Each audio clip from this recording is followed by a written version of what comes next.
Now we move on here to the newest round of wicked weather. 104 million people in a duel with nature, stuck at airports again, power lines down, and across 2/3 of this nation, drivers trying to make the trip home on snow and ice.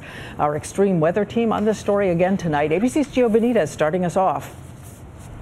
Yet another winter blast. This one bringing heavy, wet snow and ice, especially hard hit the Philadelphia area. More than 500,000 people here will spend the night in the dark. Have you even thought about the idea of being without power for as long as a week? We're trying not to. Yeah. Ice has forced power lines and trees to come crashing down. Watch as this one causes a nearby van to catch fire. A power line 300 feet long, covered in 2 inches of ice, gets more than 2,200 pounds heavier. That's more than enough to snap a power line. Hundreds of thousands now left in the dark. And now you're getting ready to go to your neighbor's house because they have power. Yeah, they do, just down the street. Getting the power back for a city is a painstaking and unpredictable process. Power lines down on roads are one of the biggest threats to public safety, a first priority. Alongside hospitals and fire departments, crews work to restore power to generators, then transmission lines, substations, and finally individual lines to homes. The ice and snow snarling air travel too. More than 3,000 cancellations and more than 7,500 delays at airports nationwide.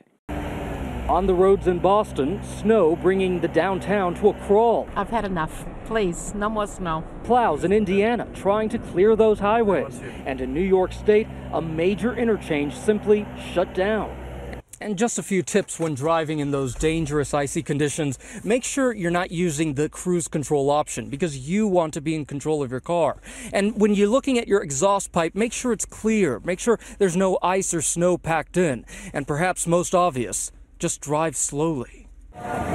Even if you weren't driving, you had problems. Just look at the crowds that formed after some of New York's subway lines stalled. Back in the Philadelphia area, officials are telling us it could take as long as a week for some to get power back.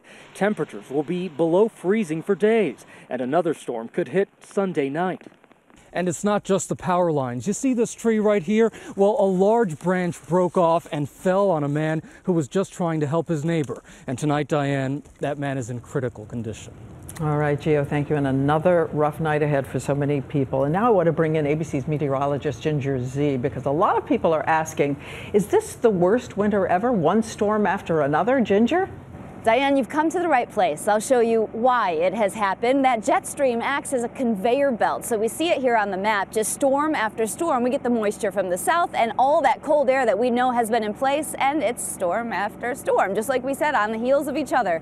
But how we remember it may be different, and in some places generationally. Look at this picture from West Michigan, and remember that snowdrift almost over the school, and from earlier this month in Atlanta, the frozen fountains. So do the numbers stack up as much as our memory does? Yes, in Chicago, certainly. Last year it was only 8 inches or so at this point. 20-some is about average, and this year, close to 60 already in Chicago. Now that does put them already in their top 10 seasons ever snowfall-wise, but to get to number 1, they'd have to get to 90. Don't know that we can do that or want to. 43 days till spring. Diane? All right, thank you so much, Ginger. The weather news tonight.